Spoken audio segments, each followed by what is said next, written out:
Welcome to the Scully Sez podcast, talking all things law, business, and more.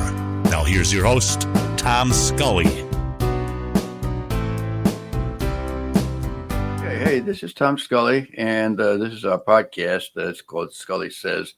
And hopefully, if you like it, you give us a thumbs up, follow us. Anyway, this is going to be a little bit unusual today. It's going to be almost like poetry class because I have a poem I want to read to you. And it goes like this. It was written by a fellow by the name of Edwin Arlington Robinson. And Edward Arlington Robinson was a very famous poet at the beginning of the century, 1900s. And he had won 3 Pulitzer Prizes, and he'd been nominated for the Nobel Peace Prize 4 times. He was America's poet, and he was so good that Robert Frost was very jealous of him. And Robert Frost didn't really say anything good about him until after Mr. Robinson passed away. And then, of course, he acknowledged the fact that he was a great poet, which, in fact, he was. And the funny thing about Robinson, who was born in the 1800s, was that his poetry was very modern. One of the poem that I wanted to read to you was Richard Cory. It was written about 1897, and it's also a poem that was sung by Simon and Garfunkel. They had a song about it, and it goes like this: Richard Cory. Whenever Richard Cory went downtown, we people on the pavement looked at him. He was a gentleman from soul to crown, clean favored and imperially slim. And he was always quietly arrayed, and he was always human when he talked. But still, he flooded pulses when he said, "Good morning," and he glittered when he walked. And he was rich, yes, richer than a king, and admirably schooled in every grace.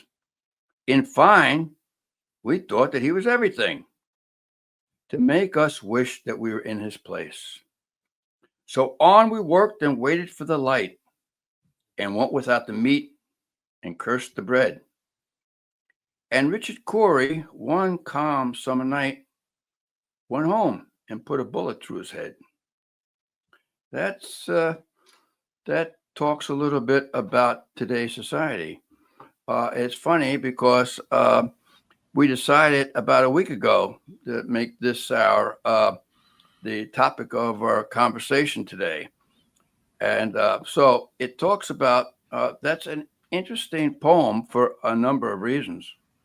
And it's written from the viewpoint of the people on the sidewalk, us, the everyday people. They're looking at this fellow. I mean, he's sort of like a Brad Pitt type of guy.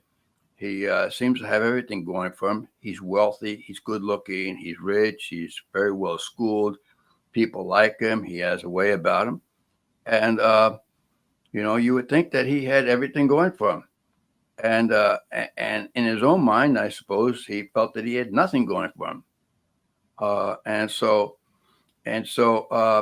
But the people on the street, they thought that they wanted to switch places with him, because in their mind he had everything going for him.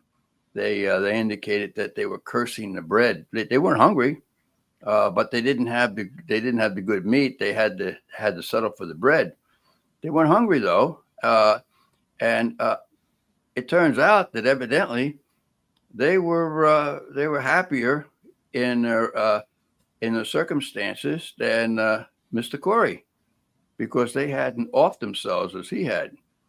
So a lot of times people feel as though material things are going to bring you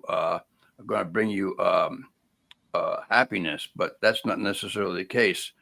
So now you've heard that poem, Patrick. What do you think about that? Yeah, I heard the poem a couple times before too, actually, because we had a poetry teacher in high school who was like big into Simon and Garfunkel and Dylan especially. So we always listen to that stuff and the parallels between it and sometimes the direct, correlations. But yeah, so it's a really, really good poem. It's really poignant. It stands its the test of time. I think it's interesting that it is still the modern perspective, right? That the more that you gain, the more that you are. And that doesn't really mean anything, like the things that you have are important and, like they're cool. Like they're great. Like, yeah, if you save up and you buy a nice house, you save up and you buy a nice car or something like that, it's an important thing, but it doesn't cover the reality of whatever your life is. And your life is, really made up of your relationships, right? It's kind of like a sum of your relationships, your decisions and stuff like that. And so if you're still going through and even, maybe not even living a life that's real to yourself, or you're living a life that's just entirely derived around possessions, you're not going to have any internal fulfillment, And I think that we see people deal with that a lot today because of social media. Social media allows people to access only the greatest hits of a lot of people's lives.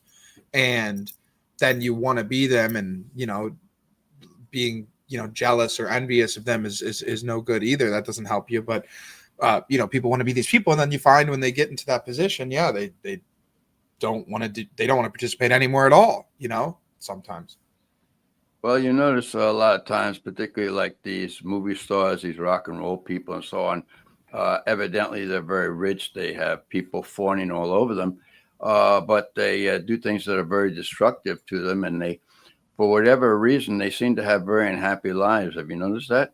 Yeah, I think it extends, I think, to a lot of people who just excel in general. I think, like, even it was a really big deal when Kevin Love, if you remember Kevin Love from the Timberwolves and then to the Cavs, he was one of the first guys to come out and talk about depression. Same thing with DeMar DeRozan.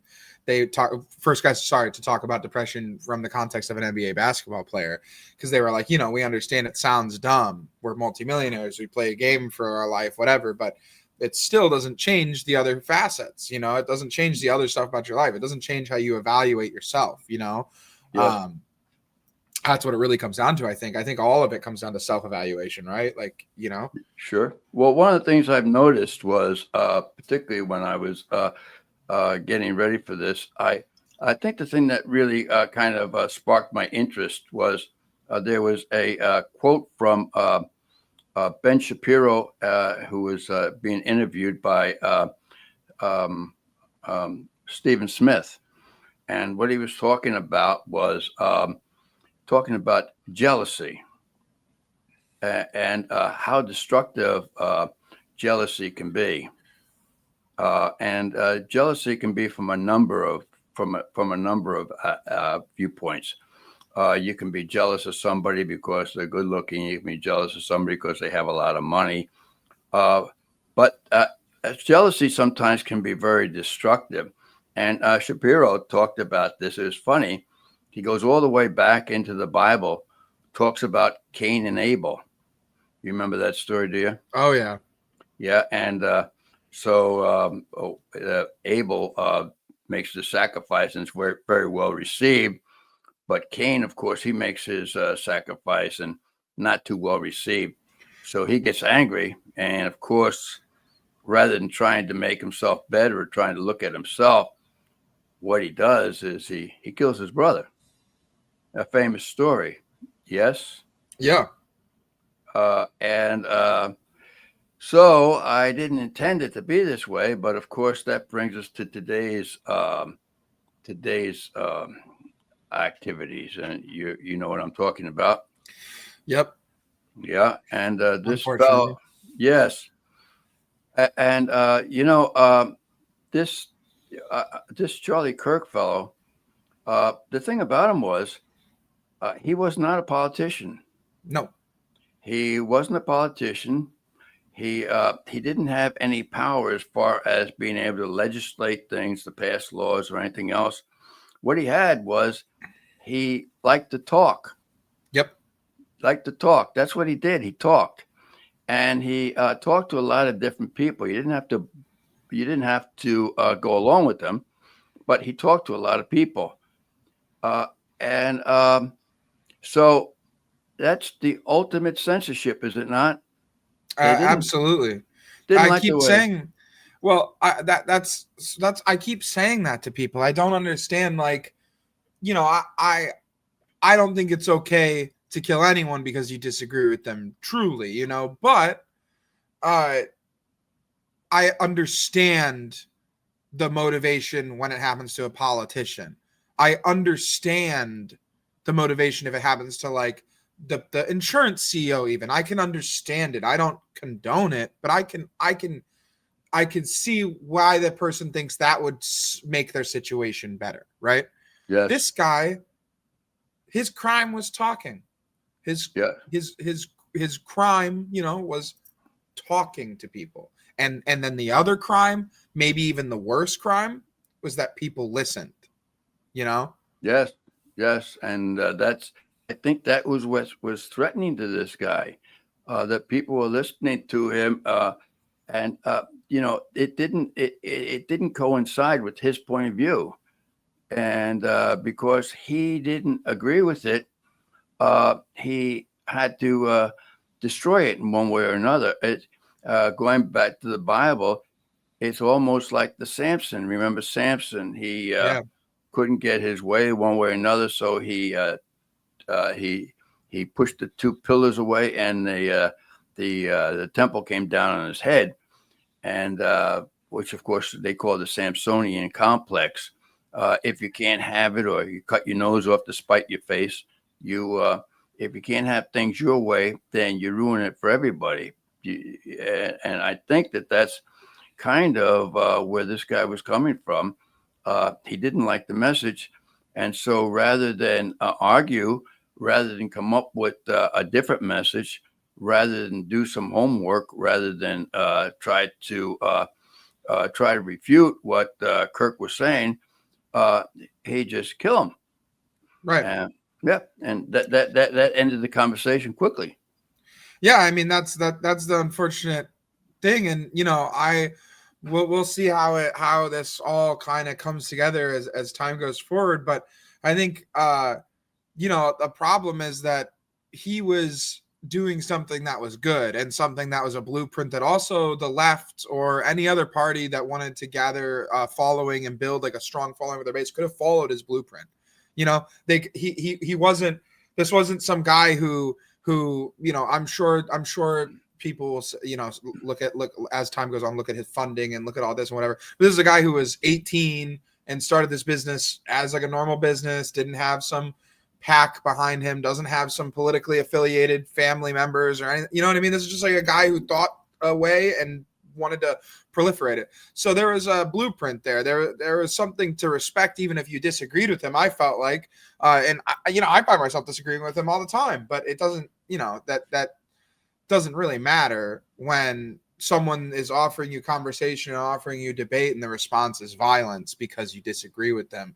And I think furthermore, it really does speak to the political climate today that, again, like the guy's crime is either speaking generally traditional values or building momentum for the conservative cause, both of which are like, we're in crazy world that either of those things are things that are being able to be killed about, because on one hand, one's exercising your freedom of speech.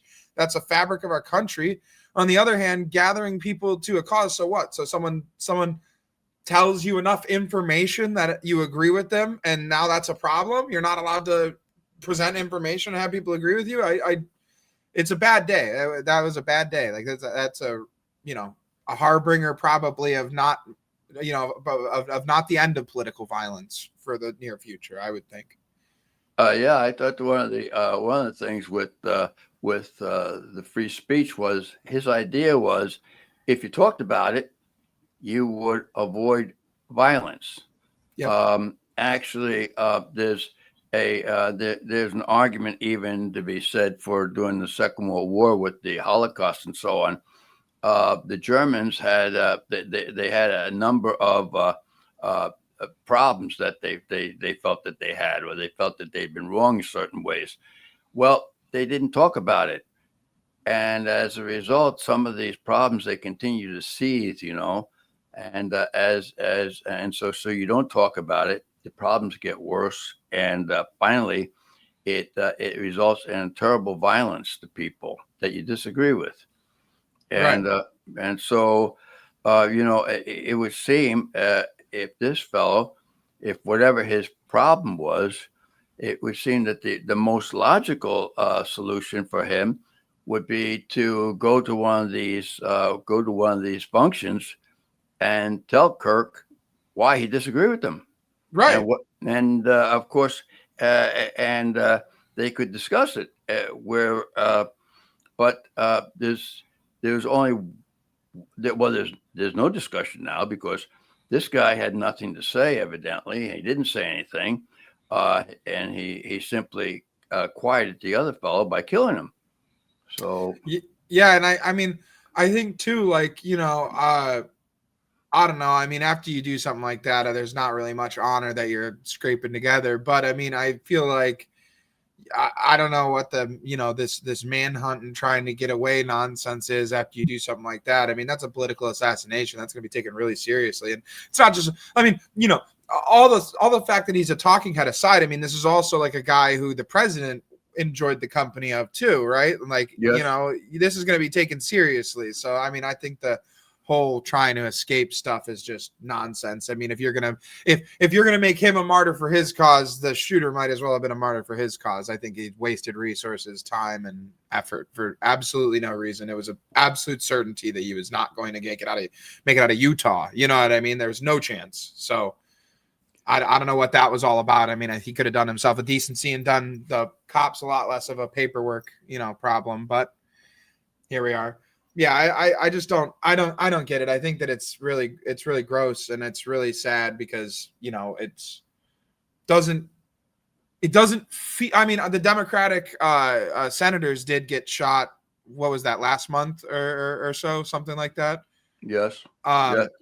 So it's not just violence on one side, which is kind of the jarring thing, right? Like, that's what's so bizarre, is it's not like it's just a culture onslaught onto the right or a culture onslaught onto the left or something, like bucking the culture. It's bucking the entire government. Like, it's just panning anything tangentially related to the government is what it feels like right now. Sure. Well, it goes all the way back to Abraham Lincoln. Right. And as funny as it sounds, the method was very, very similar. Absolutely. Booth comes up behind him, shoots him in the head, and runs away. Yep. And this guy, he gets up on a rooftop, much the same way as they try to do with Trump. Gets up on the rooftop, shoots this guy, and runs away. It's if you're going to be, if you're that, if you feel as though you're what you're going to do is morally right, well, then you should stick around, make your point known. But right. But actually, it seemed like a cowardly thing to do. That's kind of how I thought. I mean, I feel like there's just so many other ways. He allowed you so many avenues for disagreement, so many avenues to make an impact on his worldview, and it was just never like there's no attempt to meet that. And I mean, again, like I just don't understand, like, if we were talking about Trump, it's not okay. It would not be okay. It would not be a good thing. It's not. But it makes at least the bridge of logic. I can follow it. I'm like, okay, I get it. Like, you think that he's the cause of all the problems. So this guy's crime was essentially doing an extremely large version of what we're doing right now. Yeah. Yes. That's right. Crazy. That's crazy. Well, maybe if we get better, we'll both get shot. What do you think? I mean, that's something to look forward to. Yeah, right. We'll go out with the bang. I know, but seriously, I mean, it's crazy. Like, that's that's the word. I mean, if I was Rogan, Rogan probably will never do a public event after that, ever. I'm sure he won't. And Steven Crowder, who does the same stuff, he does the Change My Mind at the universities. There's no way he's going to go do another Change My Mind. Like, why would, I mean, it would be brave, and I would be like, oh, wow, that's pretty cool. But it, like, logistically, that makes no sense. It's the recipe's been out there now, like, there's no reason to keep doing that. Like, now you got to, now as a essentially a glorified YouTuber, you got to have damn Secret Service if you want to go out in public and do that stuff. It's crazy. Well, I think so. I think, though, that if you have a sense of a mission, and I think that Kennedy had that idea. I think that there was the idea that he was in danger even when he went down to Texas, and of course he was. He even opted for the open top. Yes. Now the other thing, though, was talk about courage, and you may, of course, not like the guy, but so what does Trump do? Yesterday, he goes to Yankee Stadium. Right. How many thousands of people were there at Yankee Stadium? I mean, you can't be more exposed than be out there at Yankee Stadium. And of course, the different news medias will say, oh, because they started chanting USA, USA, USA. They did that. But if you listen closely, you could hear a lot of boos in the background too. Sure. So there were some people that were not real happy with them. And of course, New York City is not the most conservative place in the country. So, of course, you have two things. You're going into this bastion of liberalism, and you're also going in front of thousands of people. So, who knows what might happen. But I was kind of impressed with that. I don't think that he has too much fear that way. Yeah, I feel like he probably feels like, honestly, like, it's probably got to be an equation to a degree, right? It's like, well, what's the likelihood of this happening? What's the outcome of this if it were to happen? And I feel like he's probably just to the point where he's like, listen, if there's not an imminent threat, I'm going to be in public because it's important. I mean, like, people can not like Trump. You can not like him. I disagree with him on a lot of stuff. I disagree with a lot of stuff. Sure. But at the same time, I appreciate the fact that he is like, what someone shared with me actually. So he seems he's like a good figurehead for what America is right now, and so you can take that as backhanded too. You know what I mean? And I kind of mean it both ways. I mean it in the as a compliment and an insult. But he's what we deserve for sure right now. Mm-hmm. And someone sent me a video of him basically like he was reacting to Ruth Bader Ginsburg passing away. And he had like a whole bunch of, someone basically tells me, he's like, that's awful. That like ruins my night. I can't believe that. She was a wonderful woman. She led a wonderful life. All respect to her. God rest her soul. All of that. He like, and again, you could say he doesn't mean it. You could say whatever, blah, blah, blah. I don't care. The point is that that's the way that you react when someone that you disagree with for your entire political career dies. You be respectful. You know what I mean? You be a decent human being because that's finality. There's no more battle anymore. Ultimately, whatever points you have are going to persevere because that person's dead now, Yes. So you just have some class at the end there. And he always, I feel like, showed that. I don't really think of any time where Trump has not, even when it's someone that he disagrees with, been respectful of them when they deserved their, truly, truly deserved the respect. You know what I mean? Yes. Well, another thing that's quite disturbing was I think they've had a number of incidents, physical incidents, where somebody will get up in a crowd and start indicating that it was a good thing that Charlie Kirk got killed. I saw that. Yeah. And he got the heck beat out of him. But I mean, this is a guy that, there's some real hatred there. And these people, they don't know Charlie Kirk. Nope. It's just, and Charlie Kirk is going to have, if they're diametrically opposed to his ideas, he's going to have very little impact on their life. Right. And so I think what happens is they talk about this syndrome. They talk about the Trump syndrome. Trump derangement syndrome? Yes, but I think it goes both ways. I think that you can you can be obsessed with certain people's points of view, and if you think about them, you stew over them for a long time. After a while, what happens is you become obsessed with this idea, and then your every thought goes to doing something which is not the best thing in the world, and that's of course what happened with this guy. I think they said that he became kind of he became politically involved a couple of years ago, and then he began obsessing over this, Right. and we know what the results were. Well, and this is I even with like my friends and just with other, like just other people I know, uh, that's the thing, is the more that someone follows this and is following that, and really when people say they're following something in politics, 90% of the time they mean they're confirming their own biases on politics, not that they're, most people aren't out there like, let me see what the right thinks about this if they're leftists, and most people on the right are not like, let me see what leftists thinks about that. Like, that's not a, most people don't care. So you're confirming your biases anyways, but the main thing is that when you consume stuff from the media, you get a lot of like fear mongering, and you get a lot of like these like little, like the statistics that they'll throw to you will be statistics that like are made to make you feel unsafe in your own country. And I'm not going to say that there's not right-wing outlets that do the same thing too. You know what I mean? Like, especially after Charlie just passed, there's definitely a couple articles and stories I've seen where it's like, okay, you're provoking something, that shouldn't be provoked. But like, it's the same thing that happened when George Floyd passed. That could have been the story that it was, and maybe even Minneapolis was, a place where people protested and rioted and stuff like that.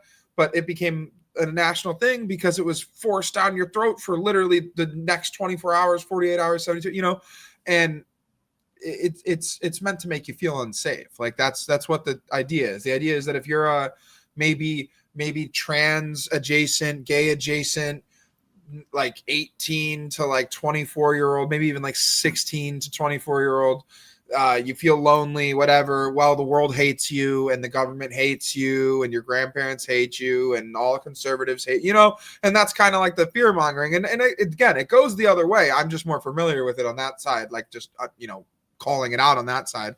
But, yeah, I mean, it's just fear mongering. It's just fear mongering. And that this person probably, honestly, as sick as it sounds, feels totally justified in it. I mean, I talked to a couple people since it happened where like their opinions on it, I was like, wow, like that, I'm like, oh man, that's intense. Or, I'll say something polite, but like in the back of my mind, I'm like, man, you that's pretty reprehensible that you're like, that there's no humanity in your thought process here. But, what can you do?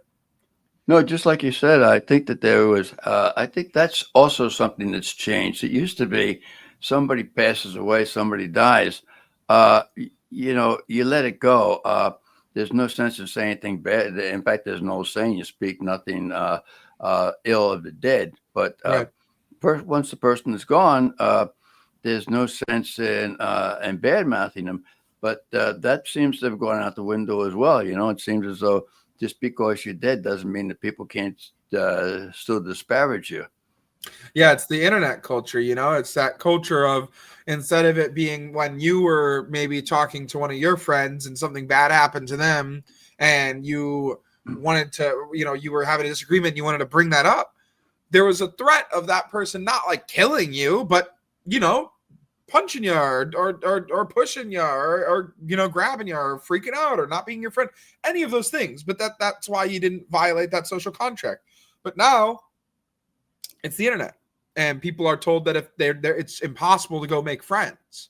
So the friend group you have is the friend group you kind of got to like stick with, and Yes. you kind of, it just hyper polarizes all of these alone individuals, and they're they don't care. And also, I was gonna say, I remember when I was a kid, there was people really against killing video games, like the Grand Theft Autos, the Modern Warfares, all Call of Duty, all that stuff.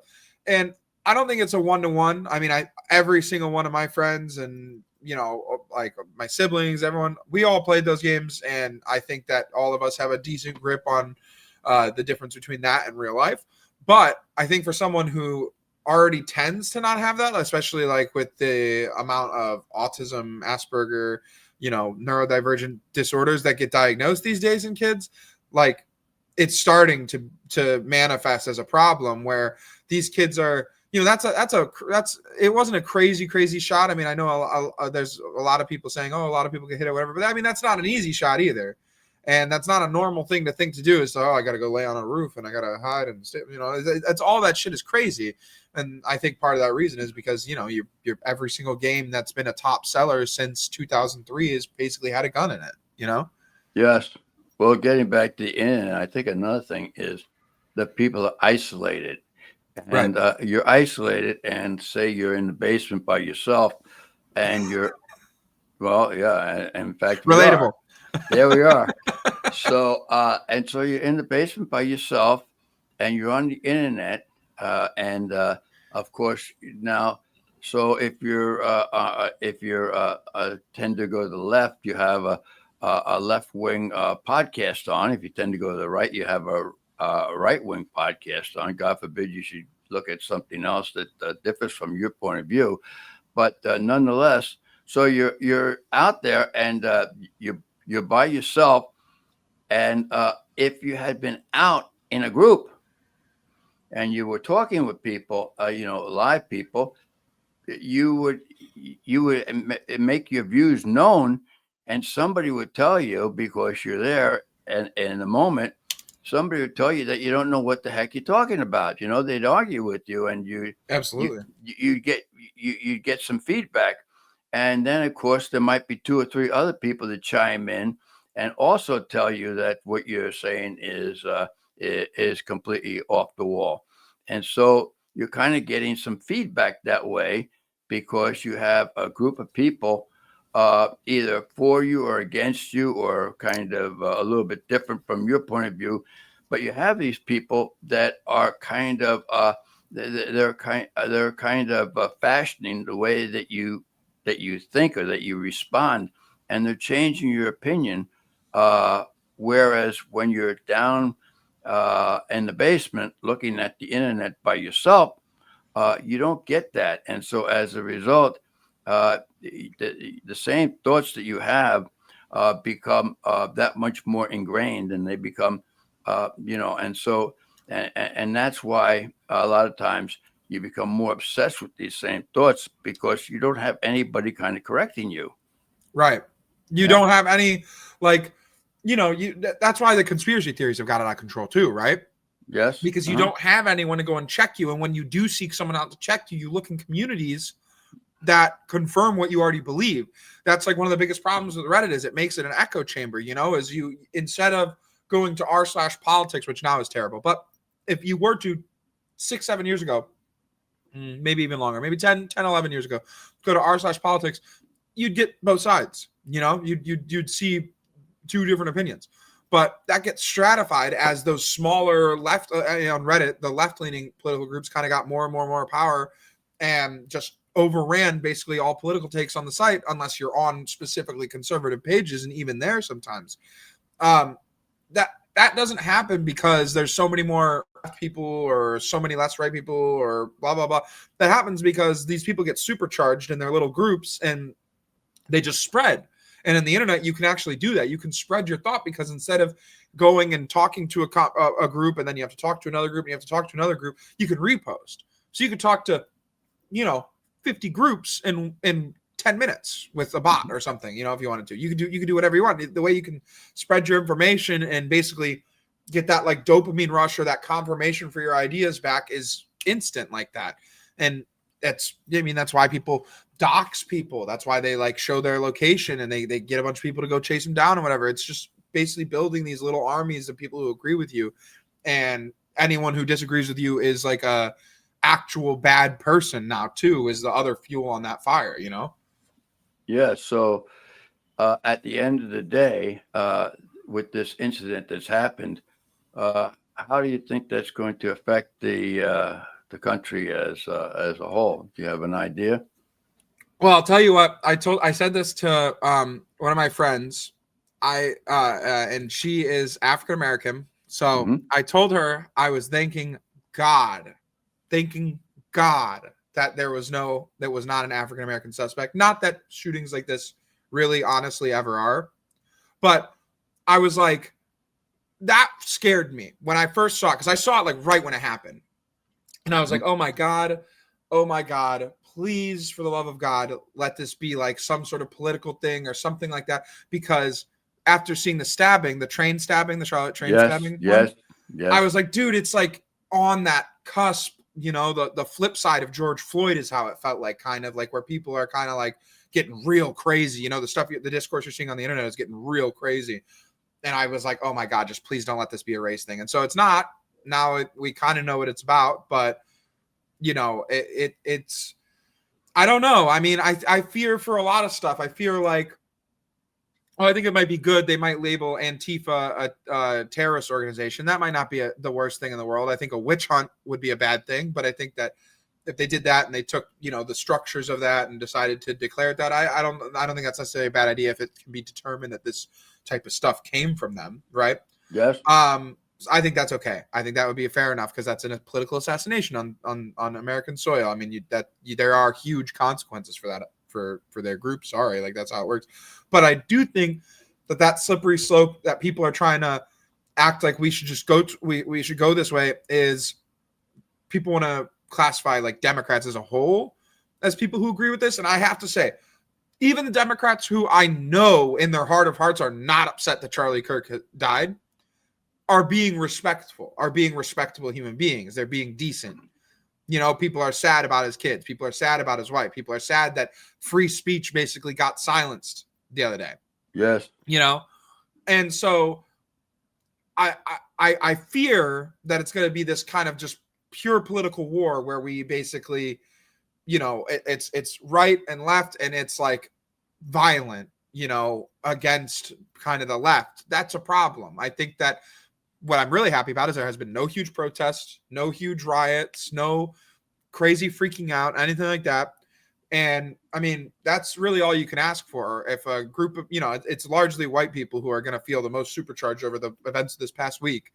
And there's been nothing crazy, that it's been kind of, people have been mourning and being respectful, but no crazy gatherings, no crazy whatever. So, I mean, it looks good. It looks like everyone's going to kind of, just be more politically aware and keep the memory of the guy, and make sure that free speech is something that we're championing, all of us are championing. But I fear for, if they dig and they try and do that terrorist stuff, and how that could go and how that could look, Yeah, well, the other thing that I'm thinking, actually, this if you really disagreed with this guy Kirk, really disagree with him, if you had formulated arguments against him, and you had numerous people coming forward arguing with this guy, bringing forth their ideas, it would probably be more productive than killing the guy. I mean, you'd be getting contrary views out there. right? You're not going to get that anymore.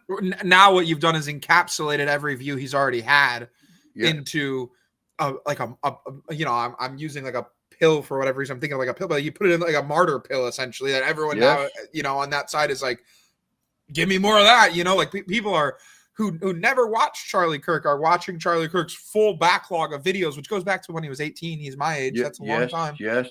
I mean, they made him a near religious figure for the right now, and that was a problem. Yes. Well, here we've got this little podcast going, and we've got probably 3 people listening to it. And we've been doing this for a while. When you think about Charlie Kirk as an 18-year-old kid, he's got nothing behind him, and he comes up with this idea. He's gonna start this movement from nothing, and he starts talking, and he goes around. He debates everybody and their grandmother at all sorts of events. And 10 years later, he has an organization, I think of 1,000 people. Yep.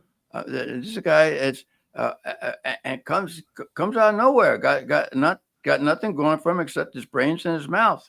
Yep. And just how amazing is that? I mean, it's, you take a look at some of these other folks that you take a look like at Trump, or you take a look at some of these folks that are very, very wealthy, but they had some backing. This guy comes out of so it's really astonishing, whether you like the guy, whether you think there are some people that have done similar things that we don't like, but it's really astonishing as to how much this guy did in a 10-year period. Well, and I have to say, and I'm sure I'm hoping he was aware of this part of it, and I'm sure he was, but it's not even like what bothers me about it is people have made Turning Point USA kind of this like out to be this like weird organization, or like, like it's proliferating hate or whatever. And first off, it's not true. Secondly, he's using the reason he was dangerous was because he was taking a group of people who really had to have no vested interest in politics, like, college age white dudes generally. Yes. And he made them super care about politics. He did a feat that the Democrats have been trying to do for how long? Even really Republicans have been trying to do for how long? Yes. And he got them all supercharged. They're all voting. They're all, and the other part of it that people aren't listening to and aren't understanding is they're dressing more respectable. They're behaving more respectable. Their values are more respectable. I have some kids at my shop that very clearly, are in left families, but have probably consumed some like Kirk or Shapiro content, stuff like that, Tucker content. Mm-hmm. And I'll hear them kind of parrot some of the opinions. And it's like, instead of it being like them watching, I mean, there's so much crap you could watch. There's so much. And rather than watching any of the crap, they're watching a guy who's like telling them like, hey, you should like probably keep like Jesus in your life. Hey, like, having a family is the greatest fulfillment you could have. Hey, like all of these normal statements or what would be normal statements, at least in the 90s, the early 2000s. And now like that's being hyper politicized. Like it's this bad stuff that's being, sold to you. There was no secret sauce, man. There was no secret thing that he was telling these kids in these meetings. He was just presenting it as it was. He was like, hey, just so you know, like this is a political system that kind of is like almost trying to get reparations off you. And I don't mean it in the like racial term reparations, but like the system does not like you. What are you going to do about it? That's what he was presenting. And I don't think there's anything wrong with that. I mean, that is objectively true. If you look at, especially a kid who just had to get into college, just had to compete with people, and it was literally rigged against them. Their grades didn't matter as much as other people's grades, Yes. And, I think a lot of times we've had this in our own family where somebody goes into college relatively conservative and they come out left-leaning. And so he is giving a different perspective, and I think that particularly this is really something that was very, very unusual. I think that the thing that was so amazing about this is that you've got thousands of these professors that are very left leaning, and they're indoctrinating these kids. And you've got this one guy, he comes up. And he kinds of challenges that thought process.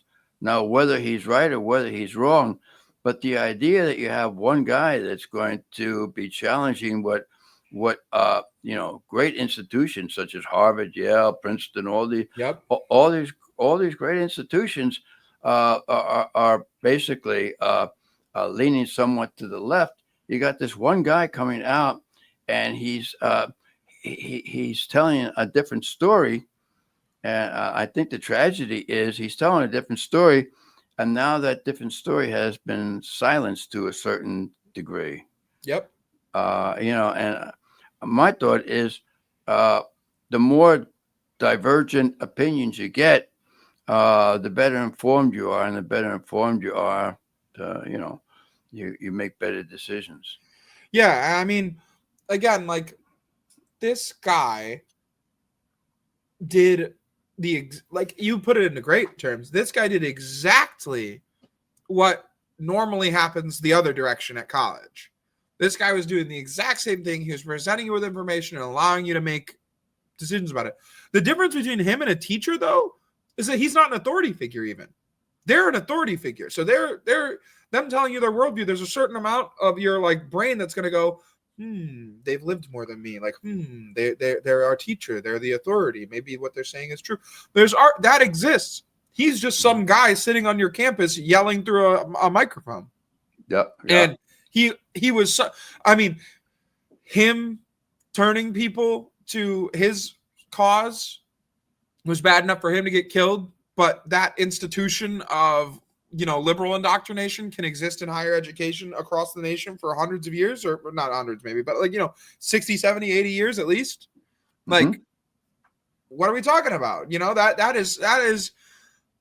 is crazy. I mean, that's why he was successful in his job, is because of slowly but surely people are looking around and they're going, oh, wait, like the majority of America is being seen as the problem. Like the people who are the majority here are being seen as the issue by one political party in a large part. And it's not like it's all about that, but it is to it. Like that is a big thing, Okay. Well, getting back to Richard Corey and going back to over 100 years ago, it seems as though we've not really gotten that far away from the people on the pavement feeling as though the other guy has it better off, or the other guy, he's got everything and they've got nothing. And so I suppose the only way to take care of it is to silence the other person. And Richard Corey's case, he silenced himself, but I think which would probably have been a better solution to the fellow that they got rid of. You see, if you're that unhappy with yourself, why bring that unhappiness onto other people? Exactly. Yeah. So exactly. That's kind of what I was trying to say earlier. Is like, I just don't get it. You feel lost. You feel even if he, like, I just don't understand. Like, if you feel that bad and you feel that there's no lifeline and there's nothing else, I don't know how that manifests in killing someone else. I don't know how that manifests in again, I'm not advocating for anything bad, but I don't understand how that doesn't manifest in going after someone who could do something at least. Mm-hmm. You know what I mean? It's the idea that this guy's crime was truly speaking. Yeah. Like, that's really, really what he did wrong. And it's like, that's not enough. That's not enough to make a political point or to be making a political statement. The guy didn't do anything to you. The guy couldn't impact change on you at all. Like, that's what bothered me so much. I mean, we've seen a lot of crazy stuff over just the past decade, and it's all been filmed and all whatever, but that was crazy. I was just like, I watched this guy's whole career, not as a fan either. And I'm just like, what the heck? Like, what did he possibly do? Yeah. Well, it's just sad. Yeah, I don't like your opinion, so I'm going to kill you. Right. And, it is like the Richard Corey thing. The difference is, though, with that type of thought process, at the very least, the person's thought usually comes from, or usually ends in, I don't have what they have, so my life is worse than them, so I feel bad. And that's usually where it ends. And sometimes that feel bad might be the motivation to do better. Sometimes that feel bad might be a depression. So, it can manifest in many ways. This is, I feel bad, and then there's another step of violence after it. And that's the modern tint on a lot of these things, is these kids sometimes they get to this point where they feel, so low and so whatever. And again, no one should commit suicide. No one should, if you feel alone, you should reach out to people. You should figure it out. But when you get to that point, it's a lot more understandable to end one's own life than to go and take out a bunch of your classmates, or to go and kill someone politically, or to go do. It doesn't make much sense. It doesn't. you're not doing anything except for putting the pain that you have onto everyone else. Yes. That's all you're doing. Yes. And that's whack. I'm sorry. Like it is, it is. That's just really, it's a wuss behavior, if I can say so without breaking rules. Yes. Spreading the pain. So, all right. Well, we've talked about some things that are not real pleasant today. So hopefully we get to talk on something which is more positive in the future. Anything else you want to say before we close it up? Well, just I think that you don't have to have the right opinion. You don't have to have the wrong opinion because you don't have the right opinion, but you should feel bad when someone gets killed and they didn't kill someone else. Okay. So we want to keep an open mind. And of course, we want people to give us a thumbs up, don't we? Thumbs up. Yes. Likes, subscries. Yes. Share the video to your nearest friend. Yes. And your closest enemy. Yes. Yes. We'll be, get some people that we aggravate the hell out of, they're mad as hell at us, and they'll be looking at us and thinking to themselves how they're going to get even.